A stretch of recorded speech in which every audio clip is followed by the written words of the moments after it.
Hello મિત્રો, જય દ્વારકાધીશ। આજે આપણે એક નવી જ રેસીપી સાથે આવી ગયા છીએ, જે છે સોયાબીન વડી। સોયાબીન વડીનું શાક તો તમે ઘણી વખત ટ્રાય કર્યું છે, પણ એક વખત આવી રીતે ટ્રાય કરી જુઓ, તમને અચૂક સરસ લાગશે।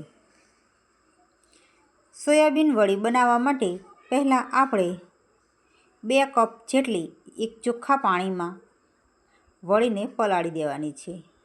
પાણીને બહુ ગરમ પણ નથી કરવાનું અને ઠંડુ પણ નથી રાખવાનું, મીડિયમ પાણીમાં જ પલાળવાની છે એને। બસ આ રીતે એને પલાળી દેવાની છે। થોડી વાર માટે આપણે એને ઢાંકી દઈશું। ત્યાં સુધી એક પેનમાં આપણે 2 ચમચા જેટલું તેલ નાખી અને સમારેલી 2 ડુંગળી ફ્રાય કરીશું। આવી રીતે ડુંગળીને સાંતળી લેવાની છે। થોડી વારે ડુંગળીને આવી રીતે હલાવતા રહેવાનું છે, જેથી નીચે ચોંટી પણ ન જાય અને દાજી પણ ન જાય। પછી તેમાં આદું, લસણ અને મરચાં, જે લીલા મરચાં નાખીને આપણે થોડી વાર એને પાછા એ પણ શેકી જ લેવાના છે એની અંદર। આવી રીતે સરસ સંતળાઈ જાય પછી આપણે એને એક બાઉલમાં લઈ લઈશું। હવે આ જે મસાલો આપણે સાંતળ્યો તો એને આપણે મિક્સર જારમાં ગ્રેવી કરવાની, અને એની અંદર મેં મીડિયમ સાઇઝના 2 ટામેટાં પણ લીધા છે, એને પણ આપણે સાથે જ ક્રશ કરી લઈશું। સરસ આપણી ગ્રેવી થઈ ગઈ છે, જુઓ। હવે આપણે આ ગ્રેવીને પણ એક બાઉલમાં કાઢી લઈશું, અને જે પેન આમાં આપણે યુઝ કરી હતી ને એને ફરીથી આપણે એની અંદર જીરું, આખા મરી, તજનો ટુકડો એ બધું એડ કરીને એને પણ વઘારમાં તડકો લગાવવા માટે આવી રીતે કરવાનું છે। પછી જે આપણે ગ્રેવી કરી હતી તેનો આપણે ઉપયોગ કરીશું।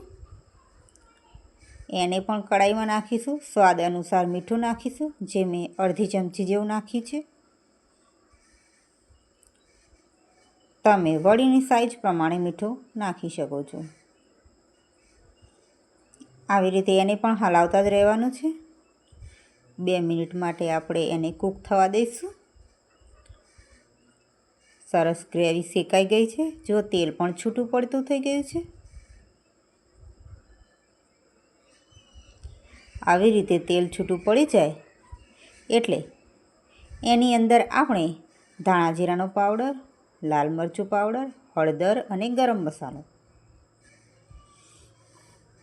એડ કરી દઈશું। એને પણ આવી રીતે હલાવી દઈશું અને અડધા કપ જેટલું પાણી નાખીને એને આપણે કૂક થવા મૂકી દઈશું।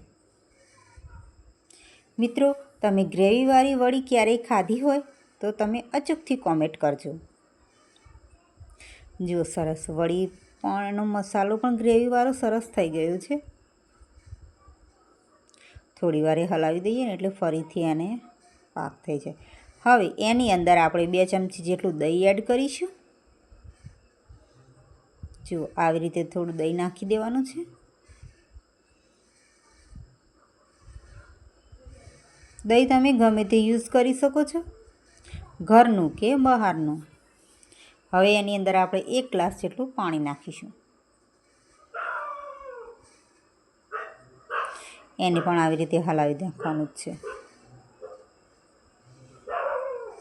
સરસ બધું પાણીમાં મિક્સ થઈ ગયું છે।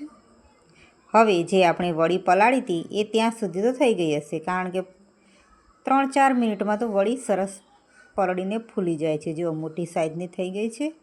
હવે એને આવી રીતે હાથ વડે નીચોડીને આપણે એક બાઉલમાં લઈ લઈશું।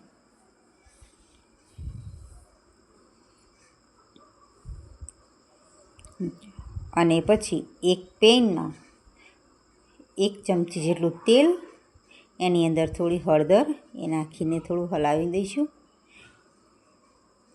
અને એની અંદર આપણે નીચોવેલી જે વડી હતી સોયાબીન વડી એને આપણે ફ્રાઈડ કરવાની છે। આવી રીતે સરસ બધી વડીને આપણે હલાવી લઈશું। તમે જોઈ શકો છો બધી વડી તેલ અને હળદરમાં મિક્સ થઈ ગઈ છે, અને આવી રીતે ક્રશ થયેલી વડીઓ એકદમ ખાવામાં સુપર લાગે છે અને ચટાકેદાર પણ લાગે છે. હવે આવી રીતે જે વઘાર હતો એમાં આપણે આ વડીને એડ કરી દઈશું. ઉપરથી થોડી કસૂરી મેથી નાખીશું એટલે ટેસ્ટમાં પણ બેસ્ટ બની જાય. આવી રીતે હલાવી નાખવાની અને એકવાર અને થોડી વાર માટે સ્ટ્રીમ થવા એને મૂકી દઈશું. વાવ, જુઓ હવે ઉપરથી આપણે લીલા સમારેલા ધાણા નાખીશું થોડા.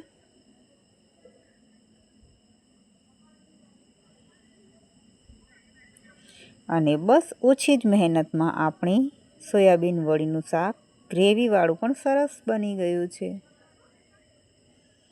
તમે અચૂકથી મિત્રો આ એક વખત ટ્રાય કરો.